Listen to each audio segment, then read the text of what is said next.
We've learned three strategies for solving quadratic equations. One is square root method. That was the second method that we learned. One is solved by factoring. That was the first method we learned. And the final one was solving by the quadratic formula. And so today we're focusing on when to do what.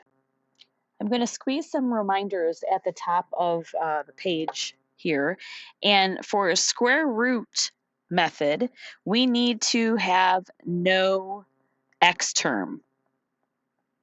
So we want to end up with x squared equals something. We're not getting it equal to 0. We have x squared equal to something. And then we are going to square root both sides, and we want to not forget our plus or minus. So that's what we think of with square root method. For factoring, it has to be factorable.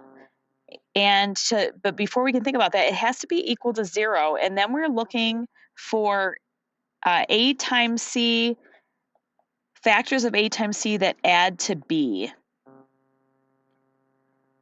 And finally, for quadratic formula, we also need to have it equal to 0, and we have to know the quadratic formula. So I'm going to write this at the top of the page. X equals the opposite of B plus or minus the square root of B squared minus 4 times A times C all over 2A. For this first question, I'm going to solve the same quadratic equation with all three methods if I can, if it's possible. And so looking at x squared minus 64 equals 0, I do not have an x term. There's no x term, so I can do the square root method. And to do that, we want to isolate x squared. So to get rid of a minus 64, we're going to add 64 to both sides. So on the left-hand side, I just have x squared. On the right-hand side, I just have 64. Now that I have the x squared term by itself, I can square root both sides. And when I'm square rooting both sides, I want to remember to do plus or minus, so I have both of my possible answers. And so an x squared square rooted, that square root undoes the square, so I'm left with just x. And that is equal to plus or minus square root of 64. Remember, we're looking first, before I try to do any simplification, to see if 64 is a perfect square. If you're looking at a multiplication table, you can look along the diagonal, or you can square root 64 on your calculator and see if you get a whole number. And you do. The 64 is along our diagonal on the multiplication table, and the square root of 64 is 8. So my final answer here would be x equals plus or minus 8. So positive 8 and negative 8 are our answers. Let's take a look at factoring. So remember, factoring will work, and we can use the box method for this. If there is no middle term, remember, we can write this as x squared plus 0x minus 64 equals 0 to factor it if we want to. You might also recognize that as the difference of two squares. So x squared, 0x, and minus 64. So I'm looking for factors of negative 64, because 1 times negative 64 is negative 64. That's our A times C. And I'm looking for factors that are going to add to 0. And so remember, if we're trying to get 0, they need to be opposite. So that's going to be that 8 and negative 8 again, because they multiply to negative 64, but they add to 0. So I'm going to look for a greatest common factor across my top row, which is going to be x. Across my bottom row is going to be 8. My left column, greatest common factor is x, and my right column is going to be negative 8. So my two factors here are x plus 8 and x minus 8, and that still equals 0. So all we're doing here is we are replacing our standard form with our factored form, and then we can set each of those factors equal to 0. So x plus 8 would have to be 0, and x minus 8 would have to be 0 if their product is going to be equal to 0. Each factor has to individually equal 0. And then I can solve this. For the first equation, I would subtract 8 from both sides, and I would get x is equal to -8. The second equation, or at least how I've written it, to get rid of a -8 or a subtract 8, I would add 8 to both sides, and I would be left with x equals +8. So this just the way when you factor it, it shows it in the expanded form. When I did the square root method, I had plus or minus 8, but those are the same thing. So you can see we get the same answer, two different strategies. And then I told you that quadratic formula works no matter what. It is always going to work, but we have to be a little careful here because this only has two terms. And I need to have, I'm already set equal to 0 here. So I'm ready to label what my A, B, and C are. So remember, A is always the coefficient of x squared. And I have an x squared right here. Remember, if there's nothing explicitly written, we know that that coefficient is 1. So my A value is 1. My B value should be the coefficient of x. And I don't have an x term. So that means it's a 0. Because 0 times x is 0. That's when something's canceled out. And then my C value would be -64 because that's my constant. And so I'm ready now to look at plugging that into the quadratic formula. X equals the opposite of B. Well, the opposite of 0 is still 0, plus or minus the square root of B squared, so that's 0 squared, minus 4 times A, which is 1, times C, which is -64, all over 2 times A, which is 1. So remember, I say we're going to start with what's under our radical. And that's this right here. You could put this whole thing into your calculator. Pause for a moment to calculate what goes under our radical. So we still have the 0 plus or minus the square root all over 2 times 1, which is just 2. And hopefully what you found when you did 0 minus 4 times 1 times -64 was a positive 256. Now we should check to see if that is a perfect square. And it is. The square root of 256 is 16. Now, if I have 0 plus 16 or 0 minus 16, it's going to just leave my plus or minus. So I don't need to write the 0 out in front.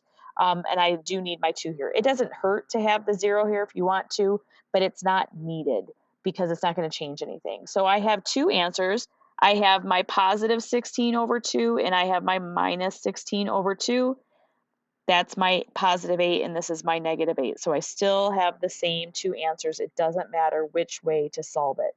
So some of you that are feeling very comfortable with quadratic formula may say, I'm going to use that as whenever I can because I know how to use it and I know it will work every time. Others of you, I mean, if I'm looking here at square root method, this is the shortest, most efficient way. If you understand how to use it, that's the best. Factoring works well too. More steps, at least the way I did it. For question 2, we're looking at the same equation and trying it by square root method, factoring, or quadratic formula if possible. My equation is x squared minus 9x equals -8. So for the square root method, remember we cannot have an x squared term. And I see an x squared term here. I mean an x squared, and I have an x squared, and I have an x term. So this is not possible. For factoring, we got to check to see if it's possible, but before we can do that, we have to make sure our equation's equal to 0, and it's not yet, but we can do that. So I would start by adding 8 to both sides. Now, none of these are like terms, so I'm going to just write that in standard form, x squared minus 9x plus 8, and this side canceled out, so it would be equal to 0. So now I'm ready to look at my A times C. My factors of 1 times 8, which is 8. So what are my factors of 8? That might add to -9. And it's just going to be our first set of factors, except for they both need to be negative so that they add up to -9, but they multiply to a positive 8 because a negative times a negative is a positive. So I'm going to do this in the box method. And I'm just going to write my trinomial down the diagonal,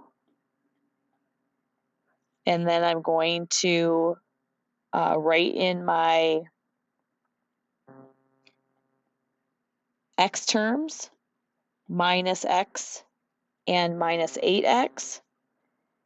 You can put the 1 in front of the x or not for that term. And then I'm going to factor across the top. Greatest common factor is x. Across the bottom is going to be -1 because of this negative right here. My left column, greatest common factor is x. My right column is going to be -8. Remember that you can check this, and you should check this. The outside factors should multiply to the inside terms. So x times x is x squared, x times -1 is -1x, x times -8 is -8x, and -8 times -1 is +8. Now I'm going to rewrite my standard form in my factored form. So I have x minus 1 and x minus 8. That equals 0, so I just rewrote it. Now I'm going to set each of my factors equal to 0. In this equation, I'm going to add 1 to both sides, so x is equal to +1. As one of my answers, I could add 8 to both sides, and x would equal +8 for my other factors. Let's take a look at the quadratic formula. Again, we have to do the exact same thing as we did for factoring, because these two both need to be equal to 0. So I'm just going to rewrite it because I already did that work. So this is going to be x squared minus 9x plus 8 equals 0 when I put it in standard form. So my a value is 1. My b value, which is my coefficient of x, is going to be -9. And my c value, which is my constant, is going to be a +8. And so I'm ready to plug into the quadratic formula. X equals the opposite of b. So my b is -9. So in my equation, I'm going to put a +9, plus or minus the square root of b squared. So that's -9 squared minus 4 times a, which is 1, times c, which is 8, all divided by 2 times a, which is 1 in this case. And remember, we're going to have 9 plus or minus, and I'm going to simplify what's under my radical. 2 times 1 for my denominator is 2. So what you want to do right here is you want to evaluate what is -9 squared minus 4 times 1 times 8. So take a moment, pull out your calculator, and do that.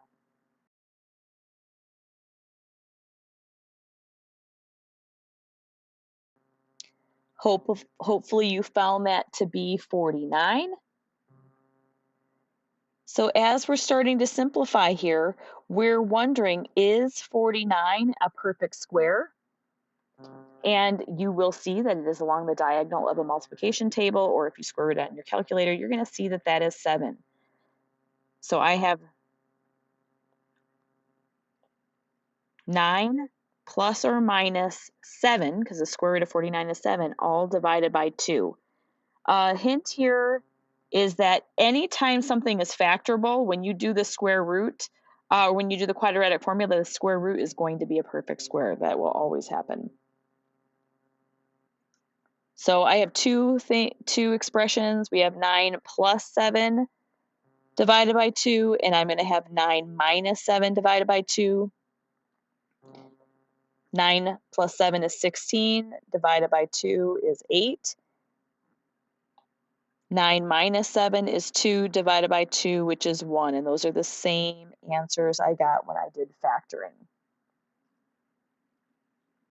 I want to point out here, so this method, the square root method, was not possible to solve it, but it's not impossible to solve the equation. We just need to use one of our other methods, factoring or quadratic formula. So we can't solve by square root method, but it is still solvable. So it's not the same as when we get something like no real solution, which is not mathematically possible.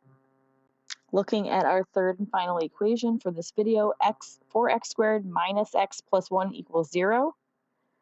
Square root method is not possible to use because I do have an x term. So I have an x term right here, so method not possible. So we can try to see if I can solve this by factoring. So I'm already set equal to 0. So I can look at my A times C. 4 times 1 is 4. The factors of 4 are 1 times 4 is 4, or 2 times 2 is 4. And we need to add to -1 because of my middle term being negative x. That coefficient is -1. And so because the product needs to be positive, but the sum needs to be negative, these would both have to be, each term would have to be negative because a negative times a negative is a positive. So I'm either going to have a sum of -5 or I'm going to have a sum of -4. Neither one of those make -1. So there's no way to factor this. So we'd say it's not factorable. So the only method that we have now to solve this is using the quadratic formula. And again, we're already set equal to 0, so we're ready to say what our A, B, and C values are. A is 4, B is -1, and C is 1. Make sure you're seeing that. So A is 4, because that's the coefficient of x squared. There's nothing, there's just a negative in front of my x term, which is my B. You could put a little 1 in there if you want to. And then my C value is the constant right here. So let's plug those into our formula. X equals the opposite of B. So the opposite of -1 is +1, plus or minus the square root of B squared, so that's going to be -1 squared minus 4 times my A value, which is 4, times C, which is 1, all divided by 2 times A, which in this case is 4. So as I get to simplifying it, I have 1 plus or minus the square root of something. We're going to simplify that next. And then 2 times 4 for my denominator is 8. So remember, we like to simplify this part first, not square rooting it, but just like looking at what -1 squared minus 4 times 1 is. So take a moment to do that. Hopefully you got -15 when you did this, because 1 squared, or -1 squared is 1, and then minus 4 times 1 is 16. 1 minus 16 is -15. Now, if you try to square root this on your calculator, maybe you just remember this, we cannot square root a negative number and get a real solution. If something times itself cannot produce a negative number, because 2 positives make a positive and 2 negatives make a positive. So in this case, the method worked, and we know what the solution is. The solution is actually that there are no real solutions. So there is an answer, but the answer is that there is no real solution. So what we wrote over here was that these methods don't work to solve it. This method worked, and we now know that there is no real solution for this.